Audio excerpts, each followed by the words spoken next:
Que isso, irmãos, é Natal, bom dia! Agora sim, que isso! Né? Que coisa, que coisa! Irmãos, hoje nós vamos falar sobre parábolas, exatamente, sobre as parábolas. Vamos continuar as parábolas. Mas antes, quero ter a alegria de compartilhar com os irmãos. Não sei se todos os irmãos sabem, mas eu fui, ao longo desse ano, o tutor do Narciso, que não é mais Narciso, né? Agora é pastor licenciado. Uma bênção, uma alegria. Maravilha, mas à noite a gente fala mais sobre isso. Quero te convidar para abrir a sua Bíblia, se você pode, em Marcos.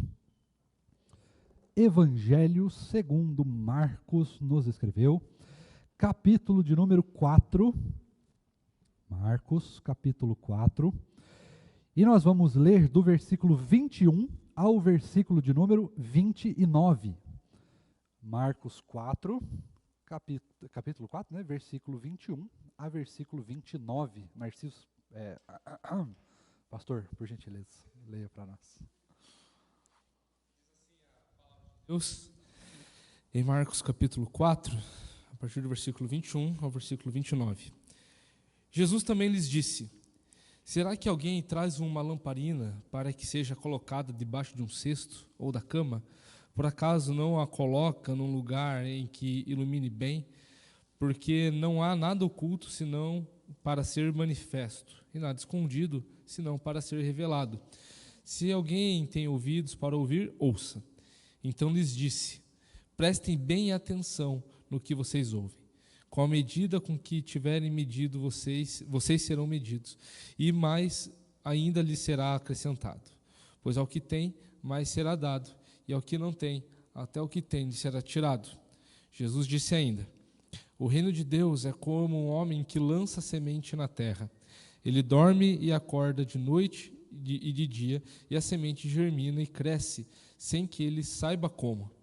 A terra por si mesma frutifica. Primeiro aparece a planta, depois a espiga e por fim o grão cheio na espiga. E quando o fruto já está maduro, logo manda cortar com a foice, porque chegou a colheita. Vamos orar? Deus bondoso e maravilhoso, obrigado, Deus, pela tua palavra, obrigado porque ela fala aos nossos corações e ela é a tua voz que podemos ouvir. Obrigado, Deus, porque a tua palavra nos edifica, ela muda as nossas vidas, ela muda quem nós somos, ela nos transforma, ela nos impacta. Ela também consola e conforta o nosso coração, ela nos dá esperança, alegria, ânimo de vida. Ela também nos confronta com o nosso pecado, com a nossa maldade. E certamente por causa do teu poder que está permeado na sua palavra, o Senhor nos transforma e move o nosso coração sempre para o centro da tua vontade. Justamente por isso nós te louvamos. Obrigado, Deus, pela tua palavra. E clamamos para que o Senhor fale ao nosso coração, para que essa manhã não seja diferente, nós possamos ouvir a voz do Senhor, entender aquilo que o Senhor nos disse, aquilo que nós precisamos aprender, mas que também o Senhor nos capacite a praticar aquilo que o Senhor também nos ensina. Nisso, ó Deus, que o Senhor tenha misericórdia de nós e continue ministrando ao nosso coração, abençoando esse tempo de aula e estando aqui conosco, despertando as nossas vidas para o amor do Senhor. Nós te louvamos, te agradecemos e é exatamente isso que nós te pedimos em nome de Jesus. Amém. Muito bem. Então nós temos aqui duas parábolas que estão, de certa maneira, interligadas. Tá? Uma delas, na verdade são três parábolas, né? A primeira do semeador, depois nós temos a parábola que a gente pode chamar da luz, vamos chamar assim, né? Parábola da luz ali, da candeia, e depois nós temos a parábola da semente escondida.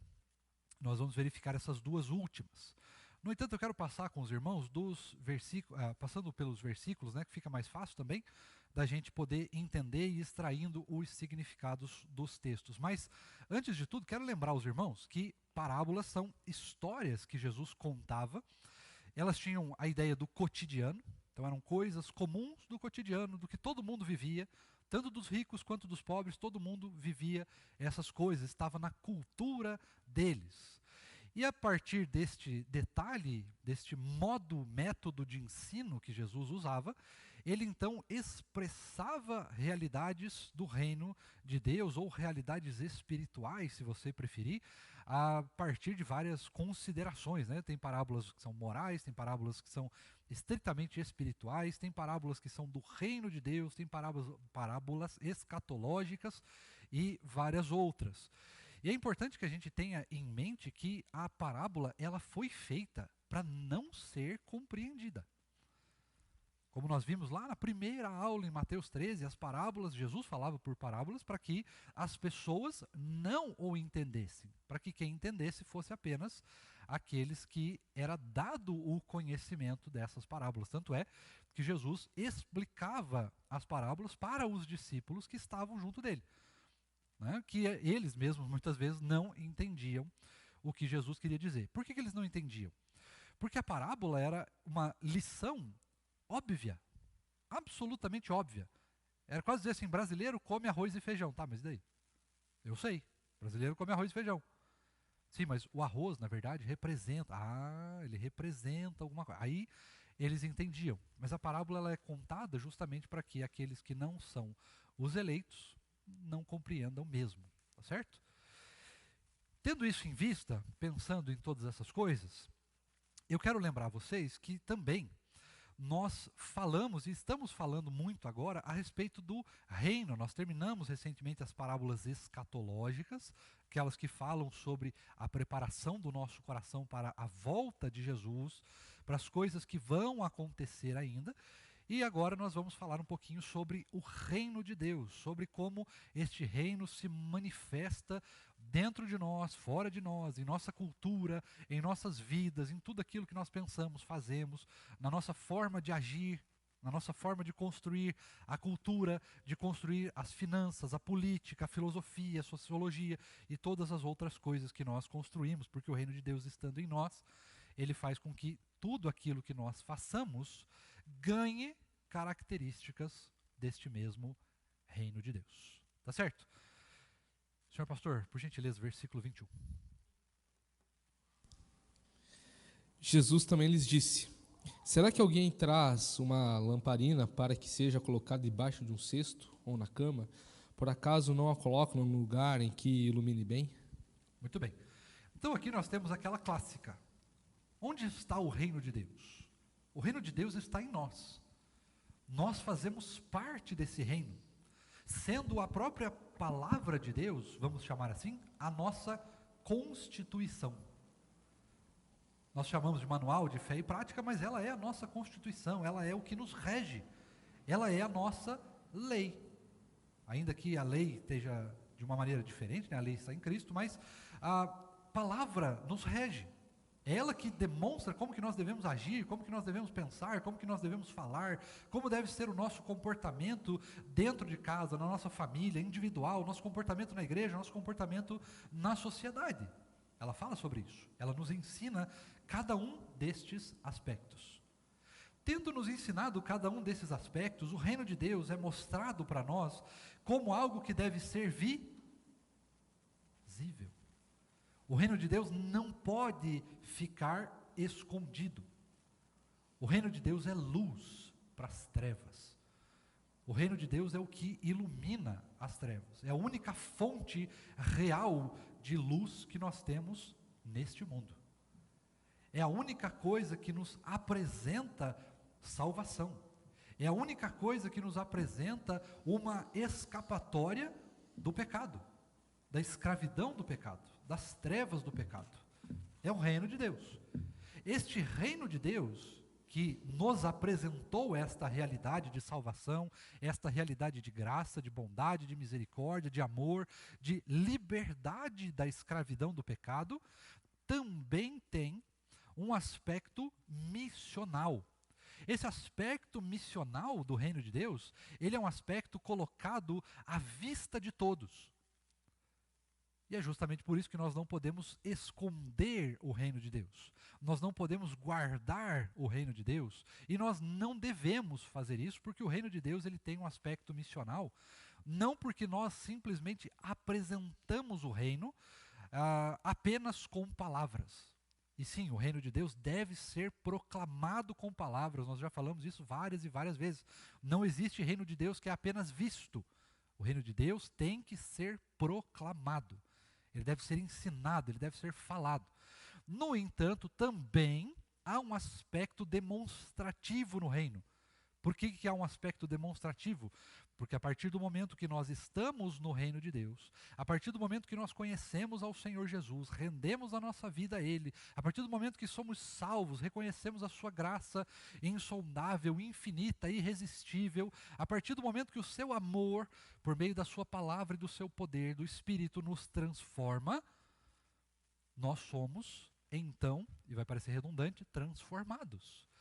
E ao mesmo tempo que nós somos transformados, a realidade da nossa vida também é alterada. A forma como nós vivemos é completamente alterada. Isso faz com que a nossa vida mude e todos os aspectos que estão ligados à nossa vida também mudem. Nós mudamos no trabalho, a gente não trabalha da mesma forma que o mundo trabalha. Nós não estudamos da mesma forma que o mundo estuda. Nós não procuramos coisas da mesma forma que o mundo procura. Nós não sonhamos, nós não realizamos, nós não desejamos, nós não fazemos as mesmas coisas.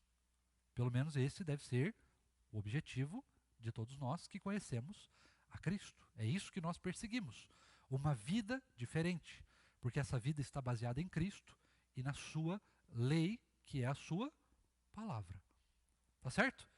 Portanto, o reino de Deus não pode ser escondido, porque o reino de Deus não é algo. O reino de Deus está, neste momento, em nós. Nós que fazemos parte desse reino, somos os mesmos responsáveis por proclamar este reino.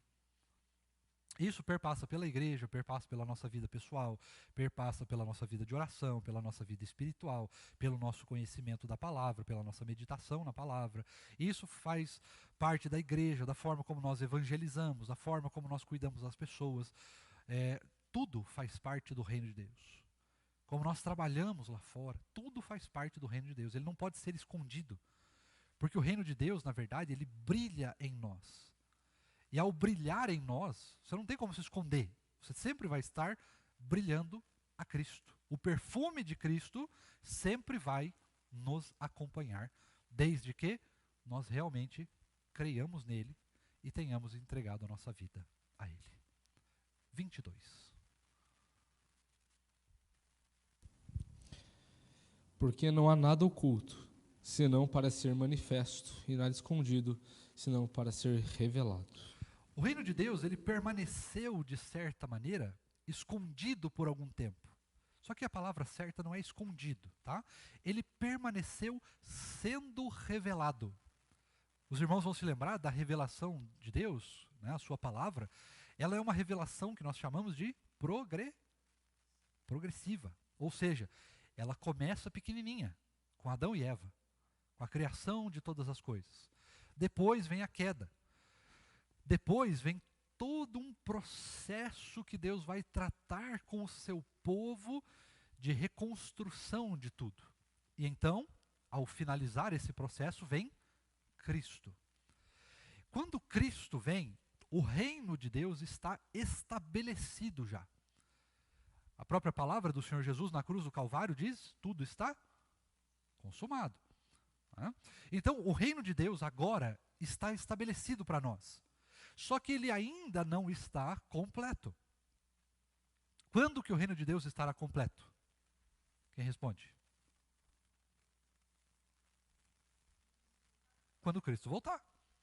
Quando Cristo voltar, o reino de Deus estará completo, finalizado. Todos nós estaremos na nova Jerusalém celestial, receberemos um corpo sem pecados, passaremos pelo juízo, o próprio Senhor Jesus será o nosso advogado, e então, todas essas coisas aqui finalizam-se, há uma nova reconstrução deste mundo que nós estamos, dessa criação que Deus fez, agora sem pecado, sem mácula, sem nenhum tipo de possibilidade de entrar pecado de novo, e nós estaremos perfeitamente no reino de Deus completo. Mas neste momento nós já estamos nesse reino. No entanto, é o já E ainda não. No entanto, nós estamos no reino. E se nós estamos no reino, nós estamos seguindo as leis desse reino, nós estamos seguindo as normas desse reino, nós estamos seguindo a cultura deste reino. E essa cultura, mais uma vez, não pode mais ser escondida, ela não está mais sendo revelada, porque ela já está completa, a palavra está completa, tudo que diz respeito ao reino de Deus já está entregue a nós, já foi entregue a nós. E nós já estamos vivendo, em partes, este reino de Deus. A partir disso, irmãos, nós chegamos nessa realidade de que as coisas não podem mais ser escondidas, porque o desejo do nosso coração sempre é proclamar o reino, trazer o reino para as pessoas que ainda não conhecem, ou trazer as pessoas para o reino que elas ainda não conhecem, por meio da salvação em Cristo Jesus e da nossa proclamação desta salvação. Tá certo? 23? Se alguém tem ouvidos para ouvir, ouça. Aqui, clássico, né? O que o Senhor Jesus fala, a gente já tem conhecimento desse texto. Quem tem ouvidos para ouvir, ouça. Nós temos ouvidos. Todos nós temos ouvidos. Mas o ouvido que Deus está falando aqui, obviamente, não é apenas o ouvido físico, mas o ouvido espiritual. A ideia dessa fala de Jesus é quem consegue perceber essas coisas, quem entende essas coisas, então pratique, entenda mesmo. Traga para dentro do seu coração, para dentro de si, faça isso realmente parte da sua vida, da sua natureza. Tá certo? É isso que o texto diz para nós, porque nós temos ouvido. As pessoas aí fora ouvem a respeito do reino, muitas delas sabem a respeito do reino, e algumas delas até mais do que nós. Mas, no entanto, elas não colocam em prática. Tá certo? Então, o reino de Deus, ele não é audição somente, ele é a prática. Ele é tudo em nós. Tudo que a gente faz, tudo que a gente pensa, a forma de viver, toda a nossa cultura, todo o nosso pensamento, a nossa filosofia, tudo em nós deve ser transformado pelo reino de Deus. E é mesmo. A partir do momento que nós cremos em Jesus, nós passamos por uma transformação de vida completa. Agora, já não sou mais eu quem vivo, mas Cristo é que vive em mim. Nós somos novas criaturas. E vivemos por uma nova lei, a lei de Cristo, a vida de Cristo, o reino de Cristo. Perguntas até aqui? Comentários? Não? Podemos seguir? É o quê?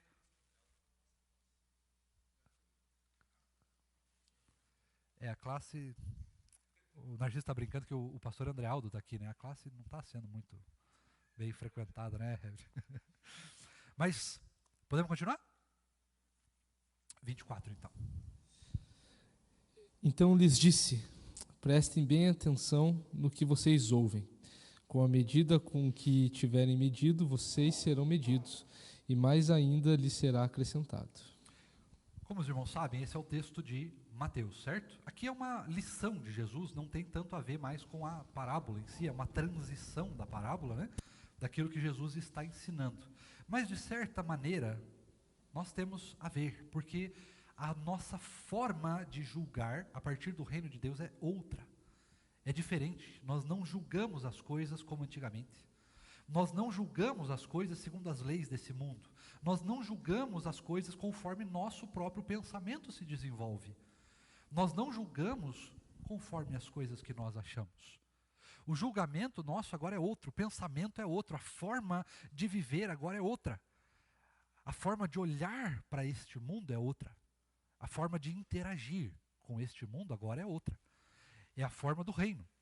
E quando nós temos a forma do reino, nós vamos agir de uma maneira diferente. A partir desta ação diferente, nós brilhamos para o resto do mundo. Não nós, né? Mas brilhamos Cristo para o resto do mundo. Nós mostramos quem Cristo é, como Ele age. Por que nós mostramos isso? Primeiro, porque nós ensinamos, nós falamos, nós proclamamos. Segundo, porque nós mostramos a realidade do reino em nós. A própria realidade do reino nos transforma, nós agimos de maneira diferente. E quem nos conhecia antes, quem teve, né, a oportunidade de conversão tardia, que não se converteu na infância, ou que a mudança não foi tão radical assim, porque às vezes cresceu num lar cristão, né? E a mudança não foi tão radical, mas eu, por exemplo, fui o primeiro da minha família. Eu fui o primeiro. Então a mudança, ela foi muito radical. Muito radical. Primeiro que eu tinha um cabelo que era assim, ó. Era um negócio esquisito. Deus, eu não sei como é que... eu realmente tenho umas... Ainda bem que eu não posso ver mais as fotos antigas, porque... Olha, é tristeza absoluta. Mas, quando a gente olha para o passado, né, eu olho para o passado, cara, eu era metaleiro, magrelo, assim, feio. Bom, feio também não mudou muita coisa. Mas eu era metaleiro, usava aquelas camisetas e umas pulseiras com espinho, sabe, uns troços assim, coisa bizarra mesmo, assim. E eu gostava de umas coisas esquisitas, era uma pessoa toda... De repente eu apareci com camisa polo, o pessoal da família, oi? Quem é você? O que você fez com o Patrick? Um negócio... Não que camisa polo tenha alguma coisa a ver com o reino, né? Mas assim, foi uma mudança real, completa. E todo mundo à minha volta na época percebeu, né? Então, nós mudamos conforme o reino passa. Às vezes essa mudança é, como a minha, radical. Isso muda tudo. Muda tudo. Tem outras mudanças que são sutis, são lentas, são graduais. Conforme o reino e as suas leis vão se assentando no nosso coração por meio do poder e da palavra de Cristo. Tá certo? Então a forma que nós vivemos muda. A forma que nós olhamos para o mundo muda. Nós não olhamos para o mundo com raiva, nós olhamos com o olhar de que esse mundo precisa de salvação. E porque esse mundo precisa de salvação, nós somos os arautos, os embaixadores do reino. Somos nós que proclamamos, que ensinamos, que falamos, que bradamos a respeito desta salvação para o mundo que tanto precisa. Certo? Versículo 25.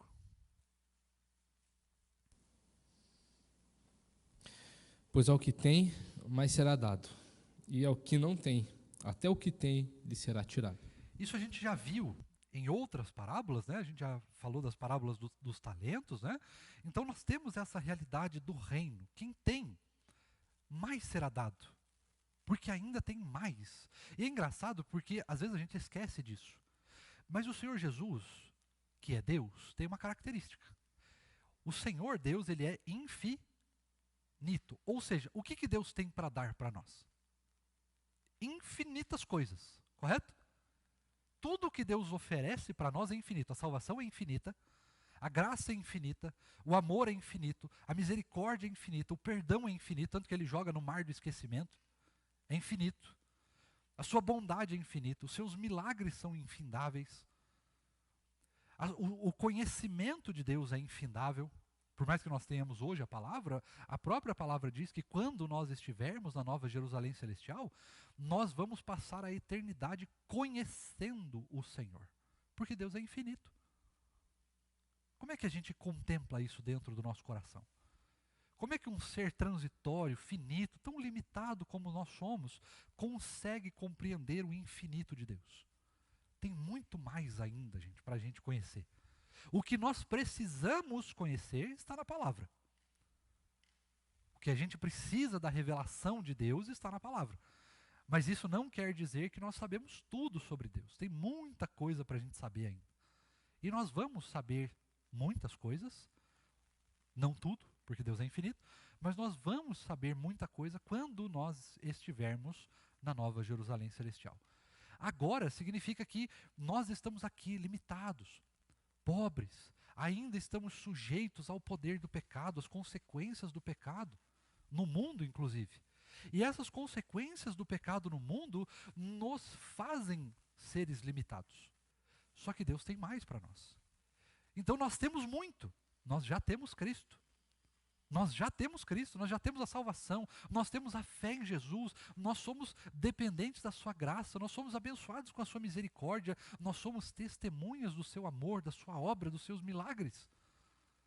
Nós já temos muito. Por que a gente tem muito? Porque nós temos tudo que nós não merecemos.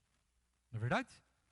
Nós temos a graça é o favor imerecido, nós recebemos algo que a gente não merece.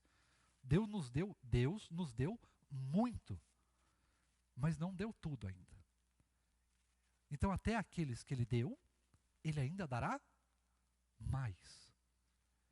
No entanto, aqueles que, infelizmente, não olharem para Jesus, não se converterem, não forem chamados, não tiverem os seus corações tocados, até o que eles têm será tirado. Certo? Esse texto não tem nada a ver, porque às vezes a gente usa esse texto, não a gente, né? Nós, presbiterianos, acredito até que tenha um, mas é mais raro. Mas esse texto ele é muito usado naquela ideia assim, a partir do momento que você tem Jesus, você ainda tem mais, porque você precisa pedir mais coisas para Jesus. E sabe aquele negócio meio coach, uma coisa meio feia, assim, não é isso que Deus está nos ensinando. Mas Ele tem mais para nós.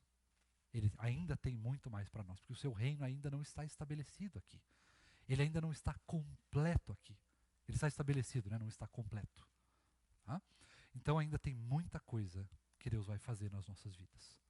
Muito milagre para a gente testemunhar, muita oração para a gente fazer, muita graça para a gente viver, muita misericórdia que Ele tem que derramar, muito amor de Cristo que a gente ainda vai sentir, muita palavra que a gente ainda tem que viver, muito pecado que a gente ainda precisa se arrepender. Tem muita coisa ainda para a gente viver. E quanto mais coisas nós vivemos em Cristo, ainda mais Ele tem para nos oferecer. Tá certo? 26? Agora nós passamos para outra parte do texto.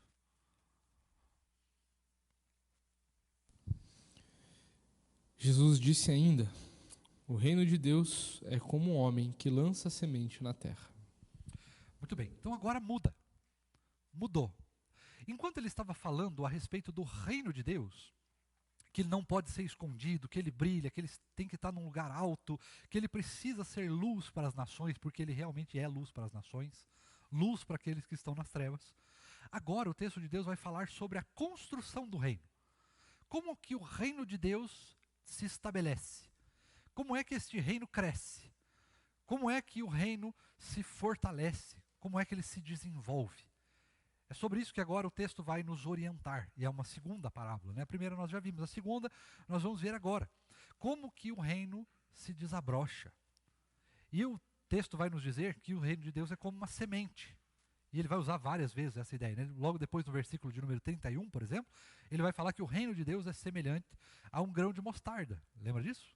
Narciso já falou sobre essa parábola, inclusive, né, do grão de mostarda. Mas então, Deus usa, né, o próprio Senhor Jesus vai usar a ideia da semente. Por que a semente? Porque a semente ela começa pequenininha. Ela começa pequenininha, mas ela se desenvolve. Ela cresce. E muitas vezes a gente, né, não sabe como que essa semente cresce. A gente não consegue testemunhar todos os ramos, todos os caminhos que o reino de Deus se estabelece na vida das pessoas. A gente não consegue compreender as coisas. Às vezes, isso é bastante comum até, de certa maneira, nós até pregamos o evangelho para alguém. Pregamos o evangelho para alguém. Hoje, por exemplo, nós estamos pregando o evangelho aqui. Todos nós estamos aqui estudando a palavra de Deus juntos. De certa maneira, estamos pregando o evangelho uns para os outros. Né? Quais são as transformações que vão gerar na sua vida esta aula que você está tendo aqui? Eu não sei. Você também não sabe. Mas talvez, daqui a alguns anos, você possa chegar aqui de novo e falar assim: cara, eu me lembro daquela aula de 10 anos atrás, de 20 anos atrás. Isso acontece. Aqui na igreja, por exemplo, nós temos o expressão de louvor, por exemplo. E tem coisas das pessoas que estão hoje ou que já passaram, que se você perguntar para eles, vão falar várias vezes: nossa, eu me lembro da tia tal, eu me lembro da situação tal. Porque, na verdade, nós não sabemos os ramos do reino de Deus. Nós sabemos o que ele faz, mas nós não sabemos como, quando ele faz, para quem ele vai fazer. Nós não temos essa expectativa. Lógico, quanto mais inseridos no reino nós estamos, quanto mais próximos de Jesus nós estamos, quanto mais cheios do Espírito e da palavra nós estamos, maior é a nossa sensibilidade para prever algumas coisas, para antever algumas coisas, para o nosso olhar sobre as coisas que estão acontecendo no reino se tornam mais sensíveis, ou se torna mais sensível, né, o nosso olhar. Agora, a gente não sabe todos os ramos, isso é impossível de saber, tá? Porque o reino é uma semente, a gente sabe o que é o reino. Só que a gente não sabe como ele se desenvolve. E é maravilhoso de perceber como que o reino de Deus se desenvolve. É super curioso, né? Nós temos aqui várias pessoas da liderança da nossa igreja. É super curioso quando nós vemos, por exemplo, todo o trabalho que nós tivemos com relação ao Tarumã digital, né, que a gente chama, de comprar as câmeras, fazer as transmissões de culto, de escola bíblica, de outras programações, e trazer site, trazer todo aquele aparato digital da internet e coisa e tal. E às vezes chega alguém aqui que nos visita e fala, eu vi vocês na internet. É muito curioso. Muito curioso. É uma sensação muito diferenciada. Porque a gente não sabe quem nós podemos atingir. Né? O Narciso tem, inclusive, alguns dados para nós que foram passados na Assembleia, né, Narciso? Foi na Assembleia, né? Isso. Que tem gente que assiste a gente da Austrália. Como é que a vida dessa pessoa está sendo impactada? Da China. Provavelmente é o governo chinês nos espionando, mas vai que não é. Né? Vai que alguém que realmente olhou aquilo, teve acesso e talvez, quem sabe, foi a única oportunidade na vida que essa pessoa teve de ouvir o Evangelho. Como que ela entendeu o Evangelho? Eu não sei. Mas Deus tem um dom de línguas, né? Ele pode fazer o que ele quiser. Né? Então, assim, o reino é uma semente que se desenvolve, uma semente que nós não conhecemos os ramos, que a gente não sabe como ela vai se desenvolver, mas a gente sabe que ela vai, porque ela vai se desenvolver com base no poder de Deus, que opera em nós, que opera nesse mundo, que opera na sua palavra, que opera na fé, que opera na salvação, na transformação de vidas, que opera na sua graça, que nos chama, que nos convida, que muda o nosso coração, que muda as nossas vidas, que nos transforma por completo. Este reino maravilhoso é que nós vivemos. É neste reino maravilhoso que nós estamos inseridos. É deste reino maravilhoso que nós somos cidadãos. Quando nós olhamos para a corrupção do nosso país, por exemplo, nós lembramos do reino, porque no nosso reino não tem corrupção. No reino que nós vivemos, não no nosso, né, no reino de Deus, não tem corrupção. No nosso lar celestial não tem corrupção, não tem morte, não tem choro, não tem pranto, não tem jeitos de fazer as coisas, não tem conluios, não tem nada. Só tem as leis da palavra de Deus. Certo? Versículo 27, Narciso, por favor.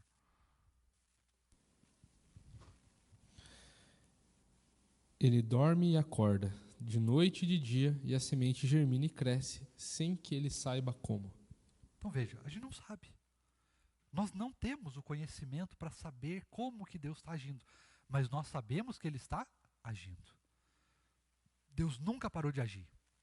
Lembra aí, por exemplo, talvez, os seus momentos mais complicados na vida. E todos nós temos alguns. Todos nós temos alguns. Como que Deus agiu?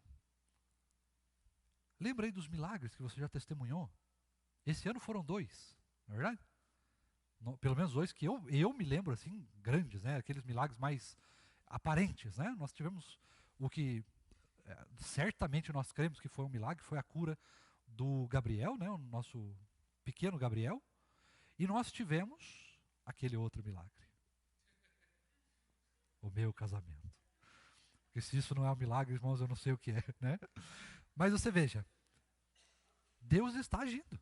Deus está fazendo coisas, e cada um de nós tem a sua própria experiência de vida do que Deus fez esse ano, do que Ele está fazendo neste exato momento. E é maravilhoso ver o reino de Deus se desenvolvendo, porque Ele não depende de nós. A gente pode passar a madrugada inteira orando, a gente pode fazer 1 milhão de coisas, a gente pode se matar de fazer coisas, de fazer eventos, de fazer programações. Nós podemos sair na rua agora e pregar o evangelho e fazer um monte de coisa, a gente pode mudar o mundo. E ainda assim a gente não impacta no reino. É o reino que impacta em nós. Não somos nós, não é pela nossa força, não é pelo nosso braço, não é pelo nosso conhecimento. É pelo poder de Deus. Poder que opera sim em nós. Muitas vezes nós é que somos usados para que esse reino avance, para que as coisas aconteçam. Isso é absolutamente normal. Né? Mas mesmo que a gente não faça nada, o que é errado, porque quando nós estamos no reino, o desejo do nosso coração é servir a Cristo, é fazer mesmo as coisas, é estar disponível ao serviço do Senhor, ao crescimento desse reino, à expansão do reino, Mas ao mesmo tempo, digamos que no ardor da nossa pecaminosidade, nós falamos, eu não vou fazer mais nada para Deus. Se nós não pregarmos, as pedras clamarão. Então o reino, ele não depende de nós, mas a vontade de Deus foi usar as nossas vidas. Porque nós não somos parte do reino de Deus. Nós não somos inseridos apenas no reino de Deus, nós nos tornamos cidadãos do reino de Deus. Cidadãos desse reino, embaixadores desse reino. Só que é mais do que isso. Porque não só nós nos tornamos cidadãos do reino, nós nos tornamos filhos do rei deste reino. Certo? Nós somos embaixadores, nós somos cidadãos e nós somos filhos. Por isso que esse reino é especial. Por isso que esse reino é diferente. E não tem o filho. Todos nós somos que cremos em Cristo. Todos nós fazemos parte desse reino. Este reino se desenvolve através de nós, porque nós temos essas características. Embaixadores, cidadãos e filhos. O reino de Deus é completo nas nossas vidas. E ele se desenvolve por causa do poder de Deus que opera em nós, na nossa fé, na salvação, na graça, na palavra, na igreja, seja ela visível ou invisível. O reino de Deus continua se expandindo, crescendo, se desenvolvendo.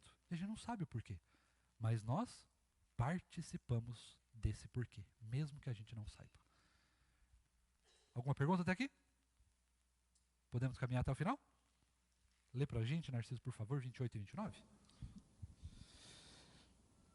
A terra por si mesma frutifica. Primeiro aparece a planta, depois a espiga e, por fim, o grão cheio na espiga. E quando o fruto já está maduro, logo manda cortar com a foice, porque chegou a colheita.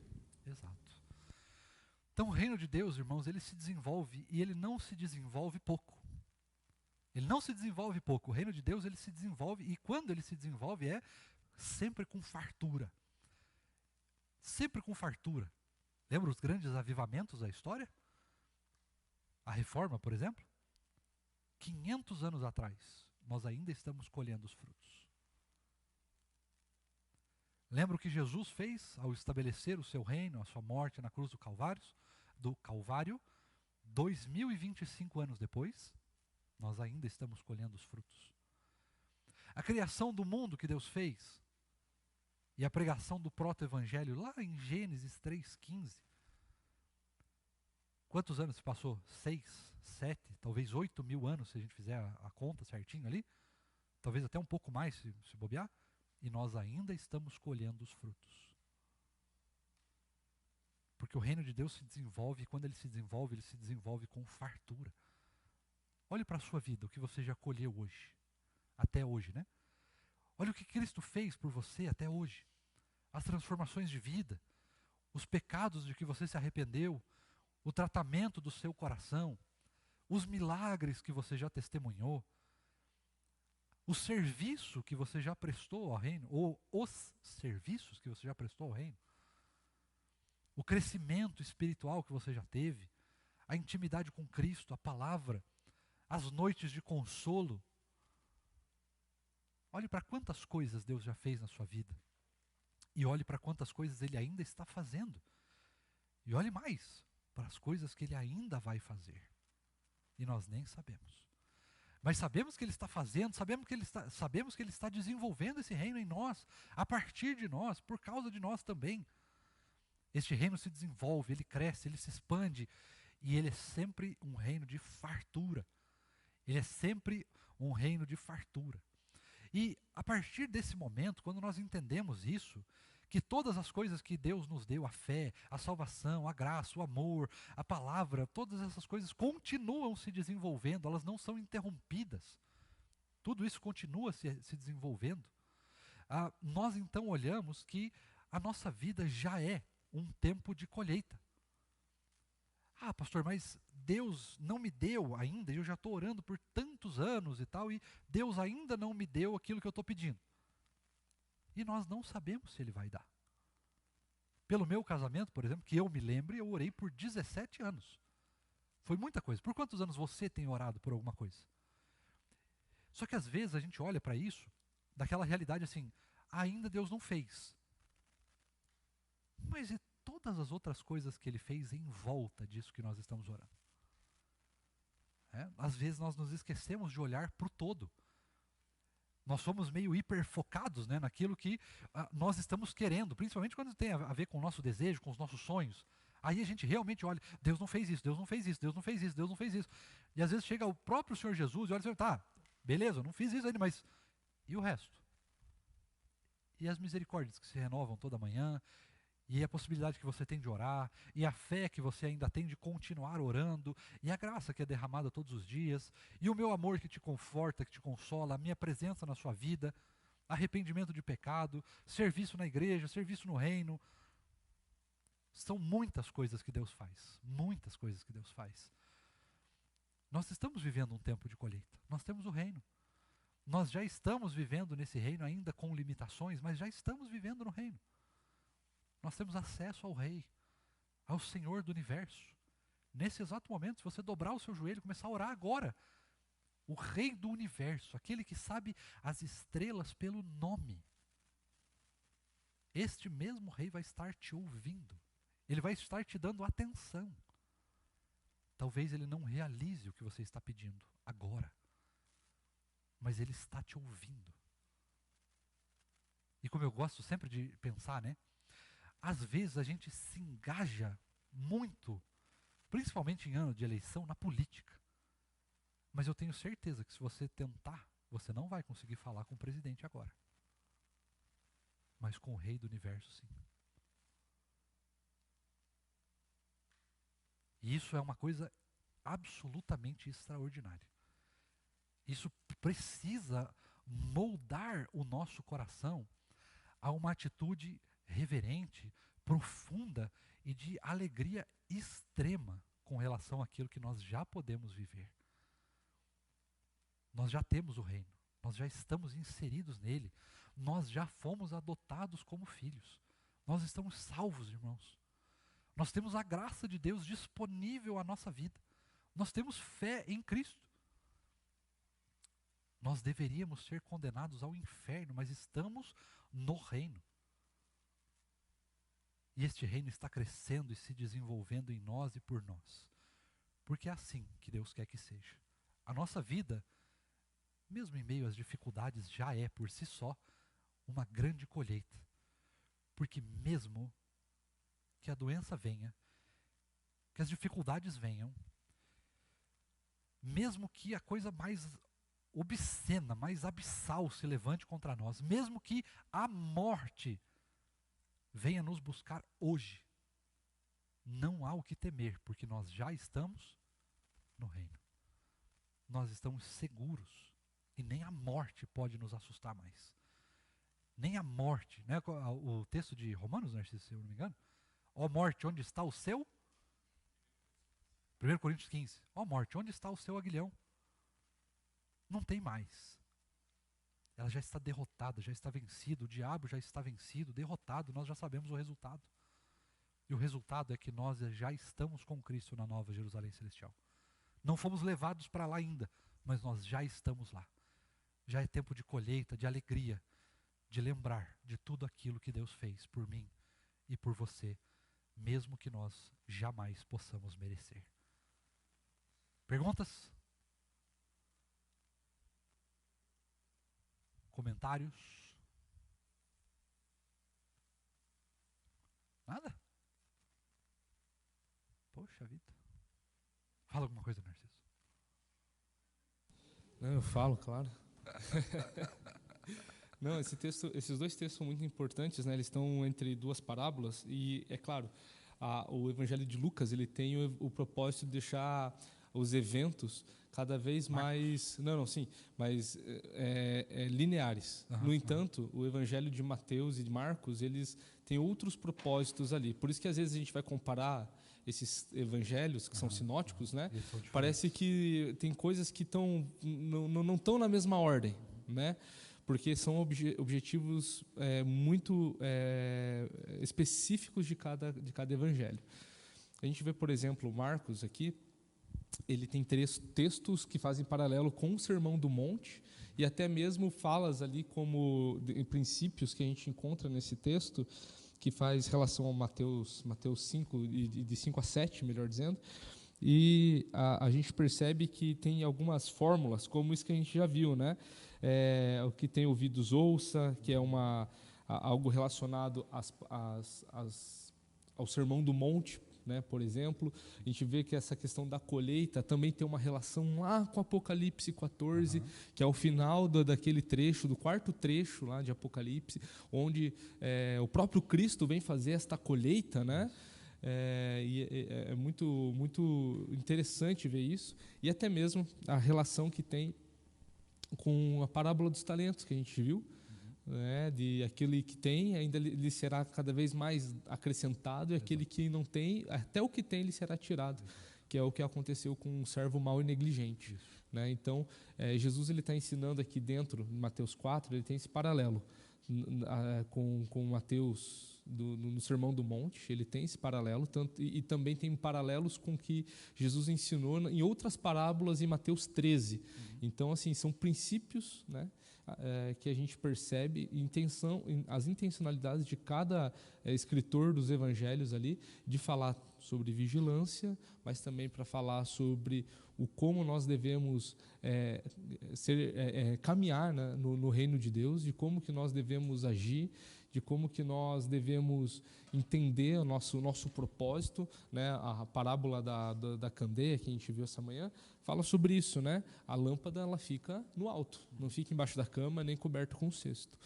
O plantador ali da semente não sabe como que cresce a semente, porque isso cabe a Deus. A missão dele é plantar, né? E quem dá o crescimento é o próprio Deus, né? Então, assim, o texto deixa claro, por exemplo, que quem faz essa colheita não é o semeador.